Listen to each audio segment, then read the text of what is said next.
যে নামাজ পায় দুনিয়াতে কায়েম করে সে হলো উম্মত, যে না পায় আদায় করে সে হলো নবী।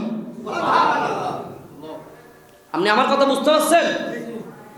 যে দুনিয়াতে না পেয়ে নামাজের অপেক্ষামান দুনিয়া বিশ্ববাসী, ওই সময় আমার নবী বাইতুল মুকাদ্দাসে নামাজ পড়িয়ে এসএমএস দিচ্ছে, শুনে রাখো আমি গেলেই আমার আল্লাহ আমার হাতে নামাজ তুলে দিবে।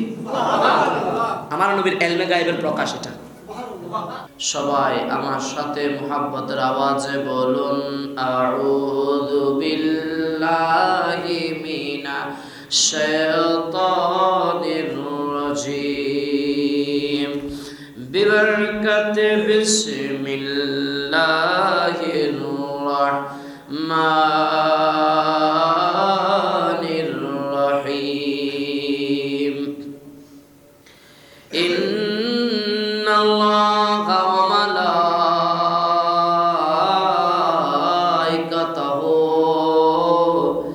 ইউসাল্লুনা আলান নবী ইয়া আইয়ুহাল্লাযীনা আমানু সাল্লু আলাইহি ওয়া সাল্লিমু তাসলিমা আল্লাহুম্মা সাল্লি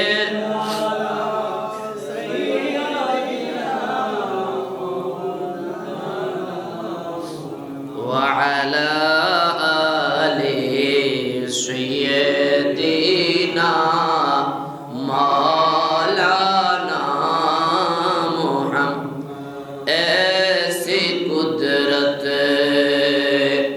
ने तेरे सूरत सवारी या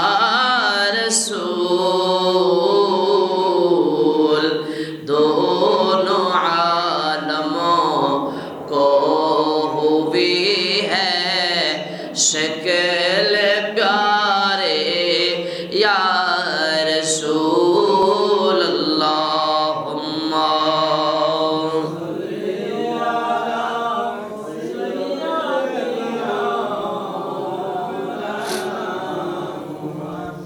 व अला आलि सय्यिदिना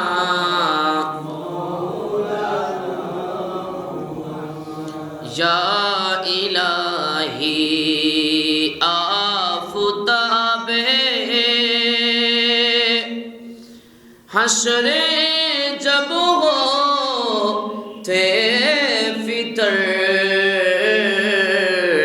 साया कुदसर हो गुनेगा रूफ दामा ने हुजूर अल्लाहुम्मा सल्ले मालाना मुहम्मद व अला आलि सय्यिदिना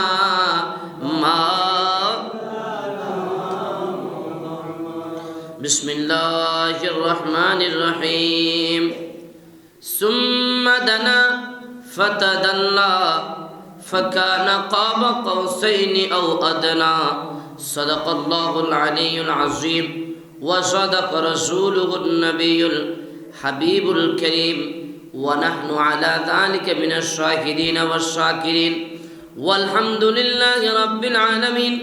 मौलाया सल्लि व सल्लिम दाइयन अबदन अबदा।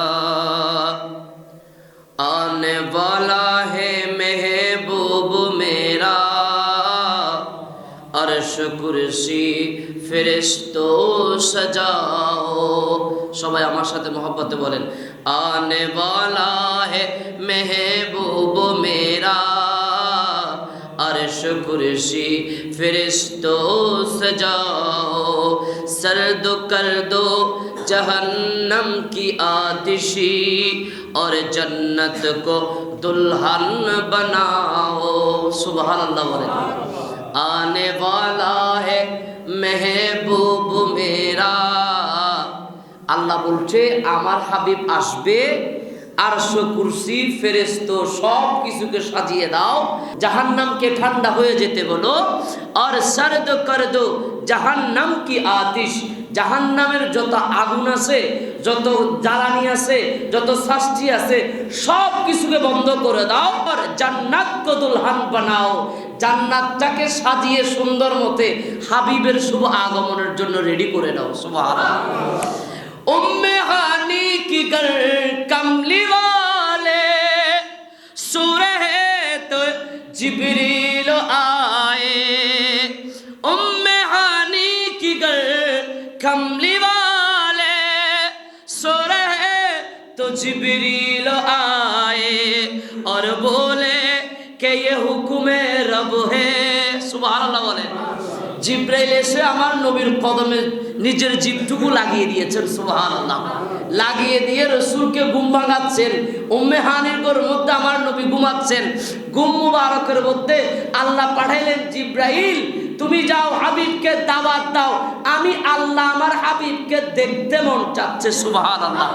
এজন্য বলছে উম্মে হানি কি গে কমলি वाले सोरे तो जिब्रील आए और बोले कि ये हुक्म रब है, जल्दी महबूब को मेरे लाओ, आने वाला है महबूब मेरा, अर्श कुर्सी फरिश्तों सजाओ।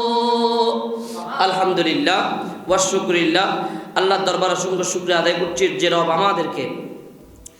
আমাদেরকে সবে মেরাজের মতো এত বরকত মণ্ডিত দিন রাত, এটা সবে বরাত আসলে অনেক মানুষ সবে বরাতের নামাজ আদায় করে, সরকারি ছুটি আছে। সবে মেরাজে কোনো ছুটি নাই, আছে নাকি? নাই। সবে মেরাজে কোনো ছুটি নাই। সবে মেরাজে কোনো গুরুত্বপূর্ণ মসজিদগুলা বন্ধ করে দেওয়া হয়। এজন্য আমি খুরশেদ রেজা বলি, যেই মসজিদে সবে মেরাজের সময় বন্ধ থাকে, খুদার কসম ওই মসজিদে আল্লাহর রহমতের ফেরেশতারা জীবনেও প্রবেশ করবে না। কথা বলেন ঠিক কিনা? কারণ যেই মসজিদ বানানো হয়েছে আমার নবীর নামাজ পড়ার জন্য, সেই মসজিদ পেয়েছি আমরা আল্লাহর নবী যেই দিন মেরাজে থেকে গিয়ে আল্লাহর কাছ থেকে হাদিয়া নিয়ে এসেছে, সেই হাদিয়ার নাম হলো সালাত তথা নামাজ। ওই মেরাজের রাত্রিবেলায় যদি কোনো মসজিদ বন্ধ থাকে, ওই মসজিদে কখনো মুমিনরা থাকতে পারে না। ওই মসজিদে থাকবে মুমিন ছাড়া যারা থাকার তারা থাকবে, মুমিন আসবে ওই মসজিদে যেই মসজিদের দরজা খোলা থাকবে। আর একটু বড় করে বলে সুবহানাল্লাহ। তো এই মেরাজের মতো বরকত মণ্ডিত এরকম রাতে আমাদেরকে, এরকম দিনে এরকম বরকত মণ্ডিত, এটা তো এত বরকত হয়েছে, আরো এটার সাথে শুক্রবার দিন লেগে গেছে। এটার সাথে আরো কি লেগে গেছে যে শুক্রবারের মতো বরকতময়, যেটাকে আমার নবী বলেছে গরিবের হজের দিন, যেটাকে আমার নবী বলেছে গরিবের ঈদের দিন, হজের দিন। এই ঈদের দিন হজের দিনে আমার নবীর মেরাজ শরীফ বলেন, এটা উম্মতের জন্য বড় বড় খুশির ব্যাপার। কথা বলেন ঠিক কিনা? যাদের কপালে তকদিরে মেরাজ শরীফ দেয়, তারা মনে হয় না নামাজের ভিতরে রসুলকে খুঁজে পায়। আমরা যারা মেরাজ খুঁজি, শবে বরাত খুঁজি, লাইলাতুল কদর খুঁজি, আমরা যারা এই সকল অনুষ্ঠানগুলা ইসলামিক মূল ভিত্তিগুলাকে খুঁজি, এরাই মূলত নামাজের মধ্যে আল্লাহর ওলি এবং নবীদের সুঘেরান পায়। কথা বলে ঠিক? মূল নামাজ তাদের কাছে, আর ওদের কাছে আছে অভিনয়। কি আছে? অভিনয়। ওদিকে পড়ে যাব। দেখেন, আমি কোরআনে পাকের এক টুকরো আয়াত তালাওয়াত করেছি। সর্বোচ্চ চেষ্টা করব আপনাদেরকে আজকের আলোচনা একেবারেই আনকমন। আপনারা হয়তো শুনেছেন, আশা করি শুনেন নেই, আলোচনাগুলো খুবই আনকমন হয়। মেরাজের আলোচনা করতে জানলে অনেক মজার আলোচনা আছে, যেখান থেকে আপনার সুন্নি হওয়ার জন্য মেরাজে যথেষ্ট। সুবহানাল্লাহ। সুন্নি হওয়ার জন্য কি যথেষ্ট? যে মেরাজ যথেষ্ট। মেরাজ যে মানবে সে সুন্নি। মেরাজ যারা অস্বীকার করবে তারা ৭২ দলের অন্তর্ভুক্ত। কথা বলেন ঠিক কি? আসুন আমরা মেরাজের আলোচনা কোরআন থেকে হবে। কোত্থেকে? কোরআন এবং বুখারীর দুইটা, একটা আয়াত এবং একটা বুখারীর ইবারত থেকে দুইটা আয়াত, দুইটা দলিল নিয়ে আমি আপনাদেরকে নিয়ে যাব। আরশ আজিম থেকে মুস্তাফা কোথায় গিয়েছে, কোথা থেকে কেমনে আসছে, রসুল কিভাবে মেরাজে গেল, সেই প্রশ্নের উত্তরে আমি আপনাদের সামনে পবিত্র কালামুল্লাহ শরীফ থেকে এক টুকরো আয়াত তেলাওয়াত করেছি। আল্লাহ বলছেন বিসমিল্লাহির রহমানির রহিম, সুম্মা দানা ফাতাদাল্লা। সুম্মা দানা আমার আলোচনা হবে শুধু এই আয়াত, সুম্মা দানা। হুজুর এই আয়াত, এই সুম্মা দানার অর্থ হলো আমাদের চট্টগ্রামের শুরুর স্টেশন, মানে চট্টগ্রাম থেকে যদি আপনি ঢাকায় যান, আপনি রেলওয়ে স্টেশনে, আমাদের চট্টগ্রাম রেলওয়ে স্টেশনে যেতে হবে। কোথায়? চট্টগ্রামে রেলওয়ে স্টেশনে। ওখান থেকে ঢাকা এয়ারপোর্ট, এখানে স্টেশন একটা আছে, সেখান থেকে কমলাপুর স্টেশন। তো সেইভাবে আমাদের চট্টগ্রামের শেষ স্টেশন এখন কক্সবাজার পর্যন্ত গেছে, কক্সবাজার পর্যন্ত গেছে। আর দুনিয়ার শেষ স্টেশন হলো সিদরাতুল মুনতাহা পর্যন্ত। এটা কার জন্য? ফেরেশতাদের পর্যন্ত। মানুষের জন্য এতটুকু দা, মানুষ তো আসমান পর্যন্ত যাওয়ার ক্ষমতা রাখে না, ক্ষমতা নাই। আজকের আলোচনা কোনো সুর দিয়ে করবো না, বুঝাইতে হবে আপনাকে মেরাজ কি। আমার নবীর জন্য আল্লাহ কি করেছেন, কিরকম পাগল ছিল। আল্লাহ সুম্মা দানা নামক একটা স্টেশন তৈরি করেছে, সেটা কোরআনে আছে। সেটা হলো শেষ স্টেশন। সেখানে যারা আসে, সেখান পর্যন্ত যারা আসে, তারা আর ওইদিকে যায় না, তাদেরকে রিসিভ করার জন্য আসা হয়। এখন হুজুর প্রশ্ন হলো, ওখান পর্যন্ত কে যাইতে পারে? দুনিয়ার কোনো মানুষ, আমি শুরু থেকে আসি, কেউ যদি প্রশ্ন করে রসুলের মেরাজ হয়েছে স্বপ্নে যুগে, কি যুগে? আমরা বুঝার জন্য বলতেছি, কি যুগে হয়েছে? স্বপ্ন যুগে। কেউ যদি বলে হুজুর স্বপ্ন যুগে হয়েছে, তো স্বপ্ন যুগে যদি কেউ বলে, আসেন আমরা তার প্রশ্নের উত্তরটা বুঝি। সে বলেছে স্বপ্ন যুগে। আমার নবীর স্বপ্ন যুগে যদি মেরাজ হয়, আল্লাহ বলে যদি স্বপ্ন যুগে মেরাজ হয়, তাহলে আমার নবীর জন্য আমি জান্নাত থেকে বোরাকের ব্যবস্থা করতাম। রু যাওয়ার জন্য বোরাক লাগে নাকি? কথা বলেন, রু যাওয়ার জন্য কি লাগে না? বোরাক লাগে না। রু যাওয়ার জন্য জিব্রাইলকে আনতে হয় না, রু যাওয়ার জন্য কোনো কিছু লাগে না। আল্লাহর এমন এমন কতগুলো মকবুল বান্দা আছে যারা নিজের স্বপ্নের মধ্যে আল্লাহর জান্নাত জাহান্নাম তথা 18,000 মাখলুকাত 80,000 আলমের মধ্যে তারা বিচরণ করে। ক্ষমতা দিয়েছে কে? জোরে বলে। তারা চাইলে মুহূর্তে আল্লাহর সাথে কথা বলে, তারা চাইলে মুহূর্তে জান্নাতে চলে যায়। তথা একটা ঘটনা, গৌসে পাকের ঘটনাটা মনে পড়ে যায়। সব রূহ একসাথে নিয়েছে, প্যাকেট করেছে জিব্রাইল আজরাইল। প্যাকেট করার পরে অনেক সময় কম, আমার কিন্তু অনেক দূরে যেতে হবে। প্যাকেট করার পরে মা কান্না করে, বাবা আমার সন্তানটা অল্প বয়সে মারা গেছে, অনেক কান্নাকাটি করছে। মায়ের কান্নাকাটি হযরতে গৌসে পাক সহ্য করতে না পেরে গৌসে পাক আব্দুল কাদের জিলানী জান্নাত জাহান্নাম চতুর্দিকে হযরতে আজরাইলকে খুঁজতে লাগলো। যখনই মাত্র জান্নাতের গেটে ঢুকবে, ওই অবস্থায় ওই ঠোলাবর্তী রুগুলার প্যাকেটের মধ্যে এমন ভাবে থাপ্পড় মারলো, থাপ্পড় মারার সাথে সাথে প্যাকেট ছিঁড়ে রুগুলো সবার দেহে চলে গিয়ে মানুষ সবগুলা জিন্দা হয়ে গিয়েছে। এটা হলো আল্লাহর ওলিদের কারামত। এটা কি আল্লাহর ওলিদের? এখন কথা চলছে কার? ওলি বানানোর ফ্যাক্টরির যিনি, জিনার এজাজত ছিল না হলে বান্দা মুমিন হতে পারে না, তেনার কথা আজকে চলবে। কথা বলেন ঠিক কি না? কোরআনে আল্লাহ বলছে রসুলকে নেওয়ার জন্য, কোরআনে বলে নাই, রসুল নিজে বলছে আমাকে নেওয়ার জন্য বোরাক পাঠিয়েছে। কি পাঠিয়েছে? বোরাক। আমাকে নেওয়ার জন্য ফেরেশতা পাঠিয়েছে, আমাকে রিসিভ করার জন্য আসমান সাজিয়েছে, আমাকে ওয়েলকাম জানানোর জন্য, আমাকে স্বাগতম জানানোর জন্য আল্লাহর আরশ আজিম থেকে সব কিছুকে আল্লাহ সাজিয়েছে।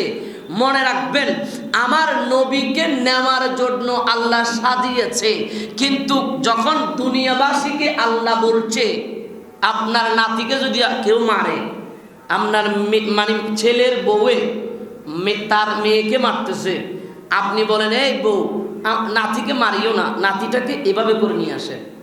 কথা বুঝিয়েন, কোথায় নিয়ে আসেন? নিজে পিছনে নিয়ে আসেন, আমার সাথে তুমি ফেস করো, আমাকে বলো আমার নাতি কি অপরাধ করছে। আল্লাহ কোরআনে কত সুন্দর করে বলছে, হাবিব দুনিয়াবাসীকে আমি যে আপনাকে নিয়েছি, কোরআনে বলার সময় রসুল বলছে আমাকে এটা এটা দিয়ে নিয়ে গেছে। কোরআনে বলার সময় আল্লাহ নিজে বলছে সুবহান দিয়ে শুরু করেছেন। সুবহান আল্লাহ বলে কোরআনের আয়াত দিয়েছে কি? প্রথমে সুবহান पाक है वो जा जो खुद आकर হাবিব को लेकर चला गया। সুবহান আল্লাহ, যে নিজে এসে তার হাবিবকে, তার বন্ধুকে নিজে এসে আল্লাহ তার হাবিবকে নিয়ে গেছে। কোরআনে বলছে, আমি বলছি না, কোরআন বলছে সুবহানাল্লাযী। আচ্ছা, আমার নবী সুবহান দিয়ে শুরু করেছেন। কি দিয়ে শুরু করেছে? কোরআনের আয়াত কি দিয়ে শুরু করেছে? সুবহান। এখন কথা হলো, আপনারা সুবহানাল্লাহ কেন বলেন? আশ্চর্যজনক কিছু দেখলে, কিছু বুঝলে, কোন তাজ্জুব কিছু দেখলে তারপরে সুবহানাল্লাহ বলেন। তো আল্লাহ আপনি সুবহান দিয়ে কেন শুরু করলেন? ওই যে ব্যক্তি বলছে স্বপ্নে যুগে আমার নবীর মেরাজ হয়েছে, নাউজুবিল্লাহ, তার উত্তর দিচ্ছে আমার আল্লাহ, আরে বেটা স্বপ্নে যদি মেরাজ হয় তাইলে আমার আল্লাহ সুবহানাল্লাহ কখনোই বলতো না। সুবহান এটা বলতো? কথা বলে, সুবহান কখনো বলতো না। কেন বলছে? আল্লাহ বলে লাইলাম, রাতের কিছু অংশ, কতটুকু সীমা রেখা দেয় নাই, অল্প। কি বলেছে? অল্প। লাইলাম, কিছু অংশে আমি আমার হাবিবকে আমি নিয়ে গিয়েছি। এজন্য সুন্নিরা এই নিয়ে যাওয়াকেই সুবহানাল্লাহ বলে। এটা আমরা বলছি না, আল্লাহই সুবহান বলে শুরু করেছে। আসেন মেরাজের আলোচনা। আচ্ছা বলে না হাদিস শরীফে আসছে, রাসূল পাকের একটা সুন্নতকে কেউ যদি জারি রাখে সে ইসলামকে পুনরায় জীবিত করলো, এরকম একটা হাদিস আছে, আছে না? জোরে আছে না? এখন আসেন, রাসূল পাকের মেরাজের আলোচনা করা এটা আমার নবীর সুন্নত। যে করবে না, যে করবে না, যে মসজিদে হবে না, মসজিদে রহমত আসবে না। দলিল, মেরাজের রাত্রিবেলায় যখন সুবে সাদেক হলো, মেরাজের সব ঘটনার পরে আমার নবী ওই ঘরের ভিতরে আমার নবী সকল বাসীদেরকে, ওই এলাকার সকল মানুষকে ডেকে বলছে, শোনো শোনো, আমি রসুলকে আমার আল্লাহ মেরাজে নিয়ে গিয়েছে। তো মেরাজের আলোচনা খুদ কে করছে? যে কথা বলতেছে না, কে বলতেছে? আমার নবী করছে। তো মেরাজের আলোচনা যদি আমার নবী করে থাকে এটা সুন্নত, আর এটা করা উম্মতের জন্য সুন্নতের রাসূল। যারা করবে না তারা সুন্নতকে বাদ দিবে, তারা গুনাহগার হবে। কথা বলে ঠিক কি? এই একটা ফেরকা বুঝছেন তো? এবার আসেন, দুইটা জিনিস ভেঙে দিলাম। যারা বলে স্বপ্নে যোগে রাসূল মেরাজ হয়েছে, নাউজুবিল্লাহ, ওদের ওই কথার উত্তরে আল্লাহ তার হাবিবকে পিছনে নিয়ে এসে বলে, হাবিব আপনি উত্তর দিয়েন না, আমি কোরআনে বলে দিচ্ছি, সুবহানাল্লাযী আসরা বিআবদিহি লাইলাম মিনাল মসজিদিল হারামি ইলাল মসজিদিল আকসা। সুবহানাল্লাহ। হাবিব আপনি উত্তর দিয়েন না, তাদেরকে বলেন আমি খোদার সাথে মোকাবেলা করতে। যদি সাহস থাকে, আপনার এই মেরাজকে যারা অস্বীকার করবে তারা কখনো মুমিন হতে পারে না। এবার আসেন, হুজুর মজার আলোচনায় নিয়ে যাচ্ছি আপনাদেরকে। রসুল গেল প্রথম আসমান, দ্বিতীয় আসমান, নামাজ। আচ্ছা, নামাজ পড়ার জন্য বাইতুল আকসার মধ্যে নামাজ পড়িয়েছে। আমি আজকে আসছি, আপনারা এসেছেন, বা একটা মাহফিলে কোনো প্রধান বক্তাকে দাওয়াত দিল, তাকে আগে ঘোষণা করা হয় এই বক্তা আসবে, অমুক টাইমে আসবে, অমুক দিনে আসবে, অমুক সময় আসবে, অমুক সময় সে মাইক ধরবে। ভাইরাল বক্তা, আমরা তো সবাই ভাইরালের পাগল, তাই না? তো ভাইরাল বক্তা আসবে, এই কারণে আমরা ওই টাইম বরাবর গেছি। আচ্ছা বলেন তো, আমার নবী মেরাজে যাবে, বাইতুল আকসাতে আমার নবী 2 রাকাত নামাজ পড়াবে, সেটা তো কোন নবীকে আমার নবী যেই বলে নাই। কথা বলে না কেন? এই নবীরা আপনারা কেন ওখানে গেলেন? ওখানে কেন গেলেন? ওই নবীদের আকীদাও মাওলানাদের কাছে নাই। নবীরা বলছে এটা তো 1450 বছর আগে দূরের কথা, দুনিয়া সৃষ্টি করার পরে আমাদেরকে যখন সৃষ্টি করছে তখন থেকে মেরাজের ঘোষণা আল্লাহ করে দিয়েছেন। এজন্য আমরা যার যার কবরস্থান থেকে, কবর থেকে, যার যার স্থান থেকে, আমাদের আরামগাহ থেকে আমরা এসে বাইতুল আকসাতে উপস্থিত হয়েছি। গেল এটা। তাইলে নবীদের আকীদা হলো আমার নবী আসবে সেটা জানে, আর এই দেশের মাওলানাদের আকীদা হলো মেরাজ নামের কোনো কিছু নাই। নাউজুবিল্লাহ মিন যালিক। আসেন এবার চলে যান আমরা সামনের দিকে অগ্রসর হই। এই আলোচনা হুজুরে শুনিয়েছে, আমি কিছু কিছু আলোচনা আপনাদেরকে ধরিয়ে দিব। সামনের দিকে অগ্রসর হই। আল্লাহর নবীকে স্বাগতম জানাইতে জানাইতে জানাইতে জানাইতে সিদরাতুল মুনতাহা পর্যন্ত যখন আল্লাহর নবী গেল, যাওয়ার পরে সিদরাতুল মুনতাহার মধ্যে হঠাৎ করে জিবরাইল ব্রেক করে ফেলল। ওগো নবী, মায়ার নবী, দো জাহানের সরদার, উম্মতের কান্ডারি নবী, আপনি যান সামনের দিকে। আমি জিবরাইল আর সামনের দিকে অগ্রসর করতে পারবো না। আল্লাহর নবী ডাক দিয়া বলেন, এ জিবরাইল, কেন যেতে পারবা না? আমার জিবরাইল ডাক দিয়া বলে, ইয়া রাসূলুল্লাহ, you not like me, I not like you. ইয়া রাসূলুল্লাহ, আপনি আমার মতো না, আমি আপনার মতো নই, আপনি আমার মতো নয়। আমাকে আমার আল্লাহ সৃষ্টি করেছে আমার মতো করে, আর আপনাকে হাবিব মনে করে আল্লাহ সৃষ্টি করেছে। ইয়া রাসূলুল্লাহ, দেখেন এখানে জিবরাইলের আকীদা হলো রাসূল আমার মতো, আর মাওলানার আকীদা হলো রাসূল আমার মতো।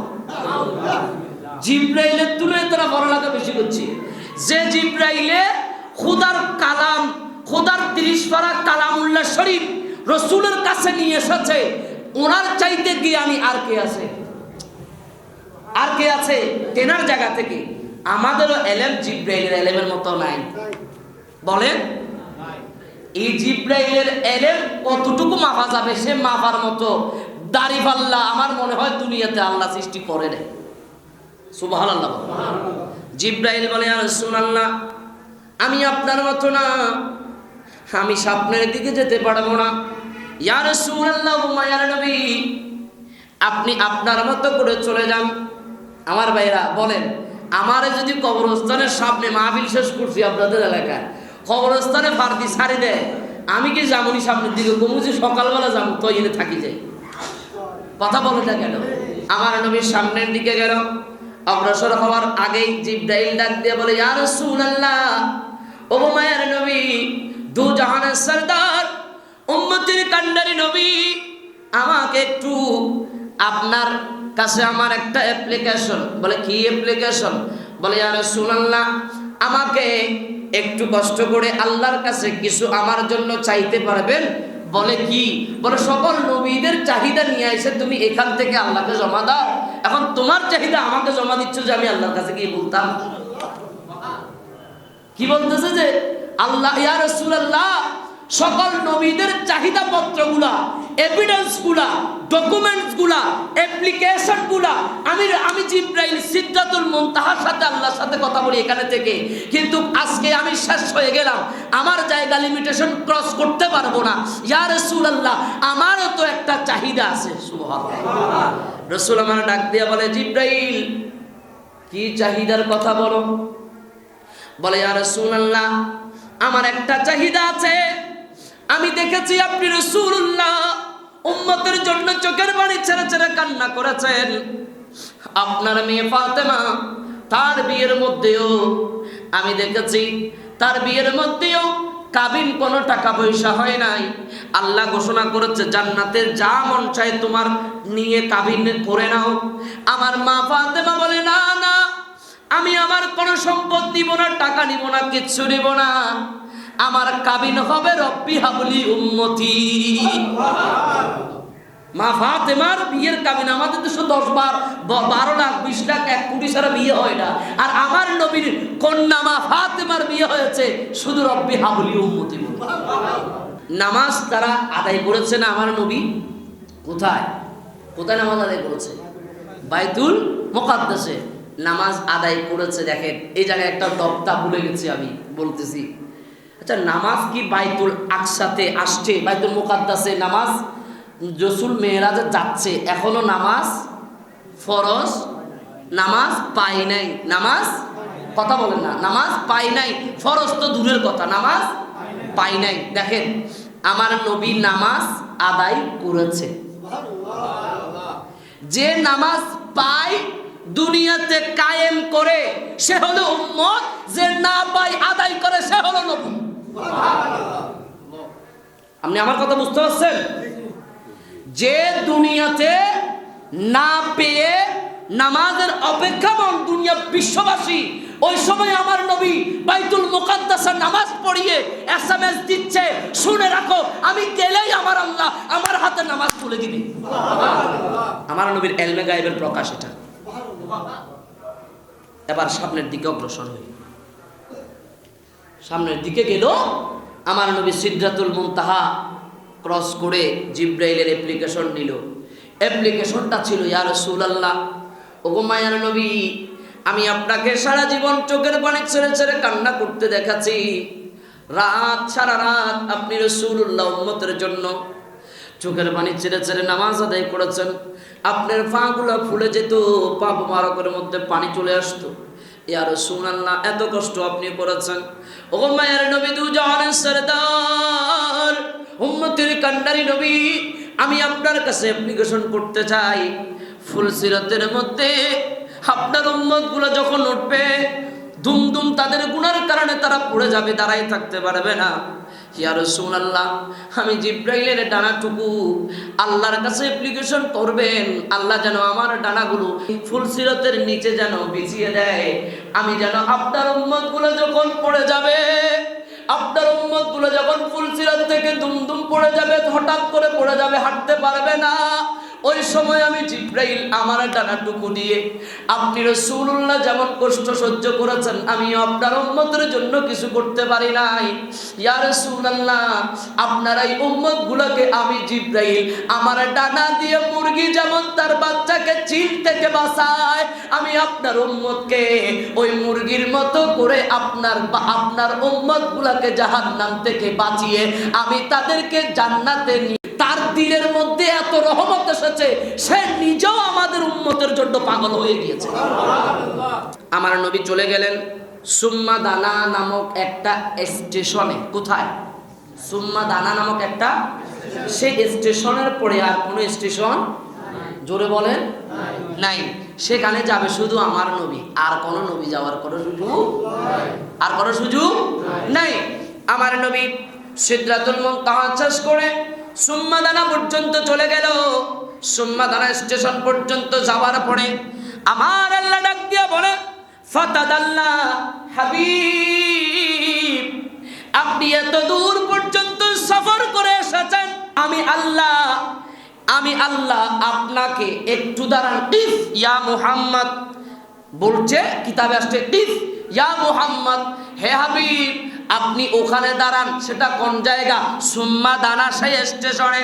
ইয়া রাসূলুল্লাহ, আপনি দাঁড়ান, ইন্নাল্লাহা ইউসাল্লি, আমার নবী বলছে, ওই ইবারতে বলছে, আমি আমার নবীর উপরে সালাত প্রেরণ করছি, সালাত শান্তি চাচ্ছি। আচ্ছা বলেন, আমাদের দেশে সালাত মানে কি? শান্তি। সালাত মানে কি?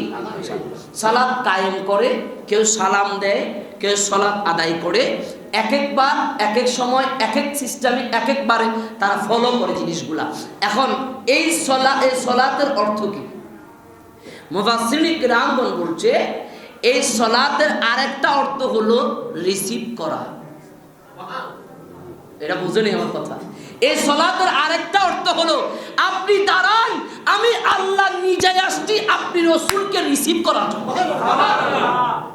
হাবিব আপনি দাঁড়ান, কিফ ইয়া মুহাম্মদ, আপনি দাঁড়ান সাল্লাল্লাহু আলাইহি সাল্লাম, ইন্নাল্লাহা ইউসাল্লি, আমি আল্লাহ আপনাকে নিজে আসছি আপনাকে রিসিভ করার জন্য।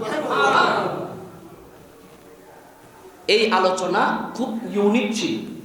যারা বলে মেরাজ বলে কোনো কিছু নাই, এখানে কোরআন বলছে, আমাদের কোনো কথা চলবে না, যেখানে কোরআন এবং বুখারীর ইবারত আসছে। এবার আসেন হাদিস শরীফ একটু পড়ি। আল্লাহর নবীর হাদিস সহিহ বুখারী, রাওয়াহু বুখারী থেকে ক্বালা হিয়া রুইয়া আইনি উরিয়াহা রাসূলুল্লাহ সাল্লাল্লাহু আলাইহি ওয়াসাল্লাম লাইলাতান উসরিয়া বিহি। আল্লাহর নবী বলছে এটা হলো জাগ্রত অবস্থায় আমি রাসূলকে আমার আল্লাহ মেরাজ করিয়েছেন। সুবহানাল্লাহ। বুখারীর ইবারতও আছে, তারপরও তারা মানে না, তো খাচ্ছতের দোষ, কিছু দোষ, খাচ্ছতের দোষ। এবার আসেন আমরা সামনের দিকে যাই, আরো সামনে। আল্লাহর নবী বলেন আমি আমার আল্লাহর সাথে কাবা কাউসাইন, আমি সুন্দর মতে একটা ধনুক আরেকটা ধনুর সাথে যেভাবে মিলে যায়, আমি আমার আল্লাহর নূরের তাজাল্লিতে আমি মিলে গেলাম। মিলে যাওয়ার পরে আমার নবী বলতে লাগলো আমি যখন আল্লাহর কাছে গেলাম, আল্লাহ আমাকে 50 ওয়াক্ত নামাজ দান করেছেন। আচ্ছা, 50 ওয়াক্ত নামাজ দান করেছেন। এই 50 ওয়াক্ত আপনারা সবাই জানেন যে কি 50 ওয়াক্ত নামাজকে কমাইতে কমাইতে 5 ওয়াক্তে নিয়ে আসছে। এখানে কিছু ইম্পর্টেন্ট পয়েন্ট আছে। পয়েন্ট কি? পয়েন্ট, এই পয়েন্ট যে বিশ্বাস করবে সে সুন্নি হয়ে যাবে। সুবহানাল্লাহ। কি পয়েন্ট? আসেন আমরা ভিতরে ঢুকি। আল্লাহর নবী বলে আমাকে আল্লাহ আমাকে 50 ওয়াক্ত নামাজ দিয়েছে, আমি সোজা চলে এসেছি, ব্যাক করেছি। যখন মুসা নবীর রওজা কবর দিয়ে আমি আসতেছি, মুসা নবী দাঁড়ায় গেছে, দাঁড়ায় কি দিছে? সালাম দিছে। এটা আপনারা জানেন, জানেন না? জানেন তো। মুসা নবী সালাম দিয়েছে, সালাম দিয়ে বলে হুজুর আপনার উম্মতের জন্য না, আপনাকে আল্লাহ কি দিয়েছে? বলে 50 ওয়াক্ত নামাজ দিয়েছে। এখন এই জায়গায় মূল পয়েন্টটা হলো আল্লাহ তো চাইলে, ওরা বলে আমার নবীর এলমে গায়েব নাই, যে কি তারা আল্লাহর নবী তো ডাইরেক্ট 45 কমাইতে পারতো। 50 থেকে 45, 45 থেকে 45, 40 থেকে 35, 35 থেকে 30, 30 থেকে এইভাবে করে করে পাশে আসছে। তো আল্লাহ, এরা বলে আল্লাহর নবী তো ডাইরেক্টলি কমাইতে পারতো। 5 ওয়াক্ত কমাবে যে এটা বলে আমার নবী জানে? কথা বলে না, জানে? ওরা বলে জানে না। আমি যদি বলি এভাবে কেন চিন্তা করো, সুন্নিদের মতো চিন্তা করো, তুমি যখন এটা চিন্তা করছো তাহলে আমিও বলি যে আল্লাহ এলমে গায়েব জানে না। নাউজুবিল্লাহ। তো আল্লাহ তো চাইলে ডাইরেক্ট কমাই দিতে পারতো না? এ কথা বলে না কেন? এখানে কিন্তু শিরিকের কথাবার্তা আছে, খবরদার। একটু বেশি কমলে শিরিক হয়ে যাবে। আল্লাহ চাইলে 45-এ ডাইরেক্ট নিয়ে আসতে পারতো, আল্লাহ কেন 5-এ কমাইছে? প্রশ্ন আছে না? আসেন ঢুকি। মূলত কি জানেন? আল্লাহ কাছে মুসা নবী যখন আসছে, সালাম দিল, ইয়া রাসূলুল্লাহ আপনার কাছে আল্লাহ কি দিছে? বলে 50 ওয়াক্ত নামাজ দিছে। বলে 50 ওয়াক্ত নামাজ দিছে, ঠিক আছে, আপনার উম্মতকে আমি মুসাও ভালোবাসি। সুবহানাল্লাহ। তাহলে আমাদেরকে, আমরা যে 5 ওয়াক্ত নামাজও ঠিকমতো আদায় করব না, সেটা মুসা নবী, এরা কথা বলে না। তো মুসা নবী যদি জানে, এটা তো কলিমুল্লাহ আর এটা হাবিবুল্লাহ। কলিমুল্লাহর আকীদা হলো উম্মত 5 ওয়াক্ত নামাজও 45 ওয়াক্ত পড়াইতে পারবে না, পড়তে পারবে না, 50 ওয়াক্ত পড়তে পারবে না। এটা কলিমুল্লাহর আকীদা। আর এই যে হাবিবুল্লাহর সাথে কলিমুল্লাহর কথা চলছে, কলিমুল্লাহ জানে 5 ওয়াক্ত নামাজ পড়তে পারবে না। কলিমুল্লাহর আকীদা, কলিমুল্লাহ এলমে গায়েব জানে। আর আমাদের দেশের মাওলানারা কয় আমার নবী নাকি এলমে গায়েব জানে না। এবার আসেন এলমে গায়েব জানে না না জানে দেখেন। তারপরে আমার নবী বলছে কেন, তো কি করব? বলে আল্লাহর কাছে যান, গিয়ে কমাইয়া নিয়ে আসেন। 5 ওয়াক্ত কমানোর কথা কিন্তু মুসা বলে, কি বলছে? কমাইয়া নিয়ে আসেন। কথা বুঝতেছেন বাবা? বুঝতেছেন? এগুলো কিন্তু কঠিন ওয়াজ। এই ওয়াজ শোনার জন্য মিনিমাম নিজের পীর মুর্শিদের কাছে 5 বছর থাকতে হবে, তাইলে আপনি ওয়াজ বুঝবেন। এটা মারিফতের পড়ালেখা, এটা মেরাজ মানে মারিফত। এটা ভিতরে ঘুমর মধুর চাকের ভিতরের মধু, এটা যে খাবে সে নিশ্চিত জান্নাতে যাবে, সে নিশ্চিত সুন্নি, সে নিশ্চিত রাসূল পাকের প্রেমিক। আর কোনো এখানে সন্দেহ নাই। এবার আসেন, আমার নবীকে মুসা নবী পাঠাইলেন, ইয়া রাসূলুল্লাহ আপনি যাই কমাই নিয়ে আসেন। কেন? আপনার উম্মত নামাজ পড়াইতে এত ওয়াক্ত নামাজ পড়তে পারবে না। আমার নবী গেল, আবার যাওয়ার পরে এদিক দিয়ে দেখেন ঘটনা মূল ঘটনা হলো একবার দুইবার তিনবার প্রায় 9 বার। কয়বার গেছে? 9 বার। দুনিয়াবাসী আকীদা শুদ্ধ করে দাও। গোটা কুল কায়নাতকে আমার নবী এসএমএস দিচ্ছে, শুনে রাখো আমি রাসূলকে মেরাজের জন্য নেওয়ার জন্য কোনো বুরাকের দরকার নাই, কোন জিব্রাইলের মতো ফেরেশতার দরকার নাই। আরে শোনো শোনো, আমার আল্লাহ যদি আমাকে মেরাজে নিয়ে যায়, আমি এগুলার মহতাজ না, এগুলা আমার দরকার নাই। এগুলা আমার শান শৌকতকে বাড়ানোর জন্য আমার আল্লাহ আমাকে পাঠিয়েছেন। সুবহানাল্লাহ। আমার নবী বুরাকের কোনো দ্বার নাই, এগুলা লাগবে না, দরকার নাই। একটু পরে শুনেন আমার নবী কি বলে। আমাকে 9 বার আমি গেছি। কয়বার? 9 বার। তোমার রব আমার রব আমাকে নিয়েছে একবার, আর আমি মুস্তাফা খুদ নিজে 9 বার গিয়েছি। কি বলে এরা? আমার নবী নাকি বুরাকের জন্য বুরাক যদি না থাকতো আমার নবী যাইতে পারতো না। কি বলে না কি বলে না বলে? পড়াশোনা করো মাওলানারা, তারপরে বুঝতে পারবা মুস্তাফার শান কি। আমার নবীকে আল্লাহ নিয়েছে কয়বার? সশরীরে, স্বপ্নে যুগে অসংখ্যবার। এটা আল্লাহু আলিম ওয়া রাসূলু, এটা আল্লাহ এবং তার রাসূল ভালো জানে। কিন্তু সশরীরে কয়বার নিয়েছে? একবার। আর আমার নবী সশরীরে আল্লাহর কাছে কয়বার গেছে? এই ওয়াজ শুনছেন নি? এটা আনকমন। মানে কেন গেছে? ওই আপনারা শুনছেন 9 বার গেছে, এটা শুনছেন, কিন্তু গেল কেন? গিয়ে দুনিয়াবাসীকে কি এসএমএস করলো, সুন্নিদের জন্য কি এসএমএস করলো, অন্য আকীদাদের জন্য কি এসএমএস করলো। যারা আমি রাসূলকে তোমার বোনের জামাইয়ের মতো মনে করো, শুনে রাখো আমি রাসূলকে আমার আল্লাহ একবার মেরাজ করিয়েছে, আর আমি রাসূল নিজে আমার রবের সাথে 9 বার দেখা করতে গেছি। মুসা বলে আমি আমার নবী, বলেন তো আল্লাহর সাথে দেখা করতে যায় নবী, দেখছে চোখের মধ্যে দুনিয়ার আর কোনো কিছু আছে নাকি? আমার নবীর চোখের মধ্যে আল্লাহ দেখার পর আর কিছু আছে কি? আছে যে আল্লাহর নূরের তাজাল্লি আছে আমার নবীর চোখে। মুসা বলে আমি ওই সেই তাজাল্লি দেখে আমি নিজেকে ধন্য করেছি। মুসা বলে তখন দেখেছি তুরের উসিলায়, এখন দেখছি নূরের উসিলায়। তখন দেখছি তুরের উসিলায়, মানে তুর পাহাড়ের উসিলায়, আর এখন দেখছি মুস্তাফার নূরের উসিলায় আমি আল্লাহর নূরকে সহ্য করে নিয়েছি। প্রমাণ কি? ডকুমেন্টস কি? আসেন দুনিয়াতে আসেন। কারেন্ট যেটা তৈরি হয়, যেটা মূল কারেন্ট তৈরি হয়, সেটা যদি আপনার এই লাইটে আর ফ্যানে দেয় ঠুস করে ঘুরিয়ে যাবে। কথা বলে না কেন? ফুটে যাবে না? তো আমার আল্লাহর নূরের তাজাল্লি সহ্য করার মতো দুনিয়াতে যদি কোনো কিছু থেকে থাকে, সেটা হলো আমার নবীর নূর। আর কোনো কিছুকে আল্লাহ সৃষ্টি করে। আমার বাবারা ভাইরা, আজকের আলোচনা সুর দিয়ে আপনারা জীবনে বুঝবেন না। বুঝবেন এই আলোচনাটা সুর দিলে বুঝবেন, কখনো বোঝা সম্ভব না। এবার আসেন সামনের দিকে যাই।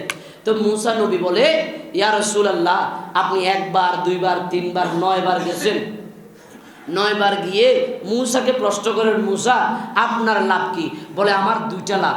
একটা হলো আমি আমার নবীর উম্মতকে বেশি ভালোবাসি, আর একটা হলো আমার নিজের লাভ, আমি আমার খোদাকে মুস্তাফার চোখে মোবারকে দেখে নিয়েছি। ওই নবী মেরাজে গিয়েছেন, নামাজ এনেছেন 5 ওয়াক্ত। সেই 5 ওয়াক্তের মধ্যে আচ্ছা আপনাকে যদি আমাদের বর্তমান সরকার ডক্টর ইউনুস না, আমার ভুল হচ্ছে নাকি, ডক্টর ইউনুস যদি আপনাকে একটা স্প্রাই দেয়, গিফট করে, তার সাথে দেখা করতে গেছেন, একটা স্প্রাই গিফট করেছে আপনাকে যে ভাই আপনি এটা ব্যবহার করবেন। এখন আপনি কি এদিকে সেদিকে যাইতে এটা ব্যবহার করবেন, নাকি দামি কোনো প্রোগ্রামে মন্ত্রীদের সাথে বসতে গিয়ে তখন ব্যবহার করবেন? কথা বলে না। মন্ত্রীদের সাথে বসতে বা ভালো যেখানে কোটি কোটি টাকার মানুষ ওরা আসবে, সেই জায়গায় আপনি স্প্রেটা ব্যবহার করবেন, কারণ এটা দামি মানুষের স্পর্শ লেগেছে, এজন্য আমিও ব্যবহার করবো যে দামি জায়গায়, তাই না? আর আমার নবী কি এগুলো দামি আর টামি, এগুলো ফেলে দেন। এসব ইউনুস এগুলো সব কিচ্ছু না। যেখানে এরা বলে মুস্তাফা নাকি আলিফ বাতার জ্ঞান জানে না, জিন কোনটা, বা কোনটা, এগুলো জানে না। আরে আমার নবী তোমার ফতুয়া দুনিয়াতে, তোমার ফতুয়া দুনিয়াতে, তোমার বলা পায়ের মতো, মাটির মতো, এটা সেটা সব কিছু দুনিয়াতে আমার নবী আসমান ভেদ করে, প্রথম আসমান, দ্বিতীয় আসমান, তৃতীয় আসমান, চতুর্থ আসমান, পঞ্চম আসমান, ষষ্ঠ আসমান, সব কিছু ভেদ করে সিদরাতুল মুনতাহা থেকে সুম্মা দানা পর্যন্ত চলে গেছে।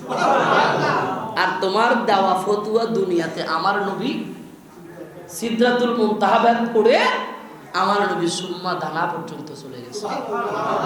তুমি কোথায়, মুস্তাফা কোথায়?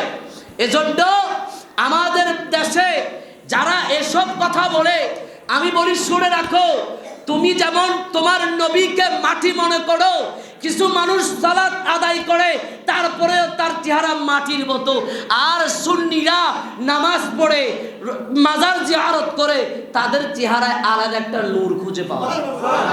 কারণ তাদের নবী নূরের নবী, নূরের সাথে লাগলেই তো নূরের বাতাস পাওয়া যায়। এজন্য আমি বলেছি আতরওয়ালার সাথে থাকলে আতরের গ্রাম পাবেন, আপনার শরীরেও আতরের গ্রাম থাকবে। এজন্য আমার বাবারা ভাইয়েরা, মেরাজ এটা এমন একটা রাত যেই রাতে আল্লাহর নবীকে আমার আল্লাহ নিজে এসে মেরাজে নিয়ে গিয়েছেন। সেটা অনেক লম্বা ওয়াকিয়া। এটার ফজিলত যদি আপনি পেতে চান, রাতভর যদি আপনি কিয়াম না করেন, আপনি মাজার সফরে যাবেন, আপনি জিয়ারত করবেন, যদি সজাগ না থাকেন, তাহলে আপনি আর উম্মত যে সেটা রসুলকে কিভাবে প্রকাশ করবেন, কিভাবে করবেন? আজকে রাতে অনেকে ঘুমাবে, আরে মেয়েরাজ সবে বরাত হলে ব্যান গাড়ি নিয়ে মাজারে মাজারে যাইতাম, ফোলাফাইন আছে না কতগুলো এরকম। যাক, এরাও ভালো ভালো কাজ করছে, মাজারে যাচ্ছে। আরে বাবা, আজকে সে মাজারে যাচ্ছে, যদিও বা সে সিগারেট টিগারেট খাইটাই এতে যাইতেছে, অসুবিধা নেই। যাক, যাইতে যাইতে যাইতে, হাঁটতে হাঁটতে নলা, এরা যাইতে যাইতে ভালো মানুষ হয়ে যাবে। কারণ আমাদের সমাজের যুবকরা নষ্ট হয়ে গিয়েছে অন্য রকমের রঙিন দুনিয়া দেখে। কিন্তু যেই রঙিন দুনিয়াতে আসলে আপনার সাথে মুস্তফার সাথে দেখা হবে, সেই রঙিন দুনিয়াতে আমার যুবকেরা নাই। আছে শুধু যেই রঙিন দুনিয়াতে থাকলে তারা সর্বোচ্চ নারীদের সাথে, বদরের সাথে সম্পর্ক করতে পারবে।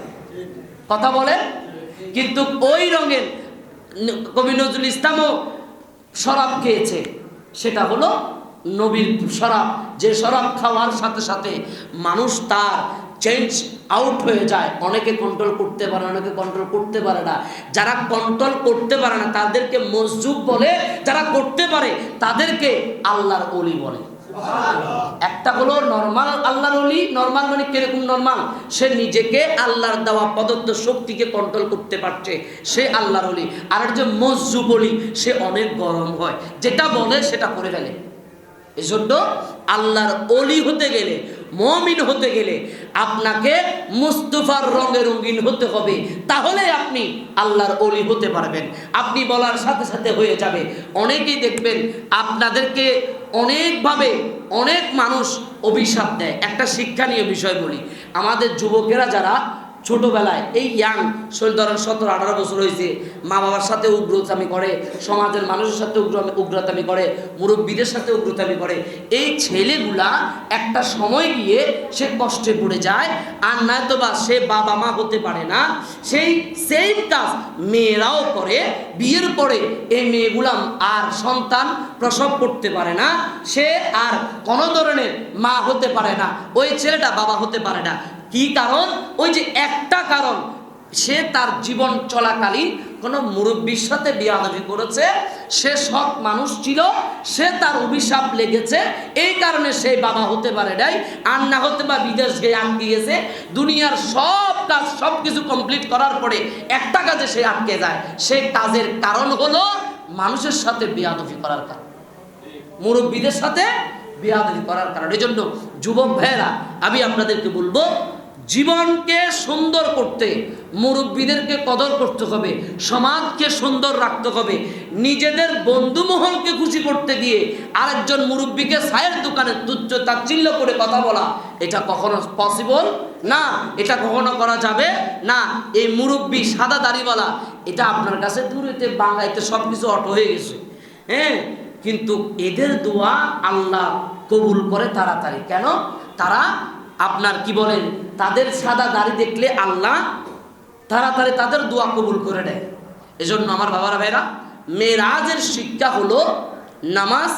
আল্লাহর নবী, আল্লাহ নবীকে আল্লাহ দিয়েছে সেটা গিফট আকারে, উপহার স্বরূপ। সেই উপহার যদি আপনি কি না করেন, আপনার নবী আপনাকে দিয়েছে সেটা যদি আপনি ঠিকমতো আদায় না করেন, আপনি যে নবীর একজন ওয়াফাদার উম্মত সেটা প্রকাশ কখনো করা সম্ভব। জোরে বলেন, আপনাদের গায়ে লাগতেছে হয়তো। আপনি যদি আল্লাহর কাছ থেকে আসা উপহার, নবীর কাছ থেকে পাওয়া উপহার যদি আপনি ঠিকভাবে আদায় করতে না পারেন, আপনি যে রাসূল পাকের ওয়াফাদার উম্মত, আপনি যে রাসূল পাকের উম্মত, সেটা পরিচয় দেওয়ার কোনো সুযোগ নাই। আরো জোরে বলেন। এজন্য আমাদের নামাজ পড়তে হবে। নামাজ বলেন না, বললে যদি আবার ফরন লাগে তাহলে নহদ দেয়, কইলে যদি আবার ফরন করে তাহলে নহদ দেয়। বলেন আমাদেরকে নামাজ। যুবকেরা বলতেছে না, মুরব্বীরা বলেন হুজুর আমরা তো আসি ফজরে, শীত বা আমাদের শরীরে কাজ করতে পারে না, যুবকদেরকে শোয়ায় রাখে। আল্লামা রুমির একটা কথা বলে শেষ করছি, 17 হয়েছে।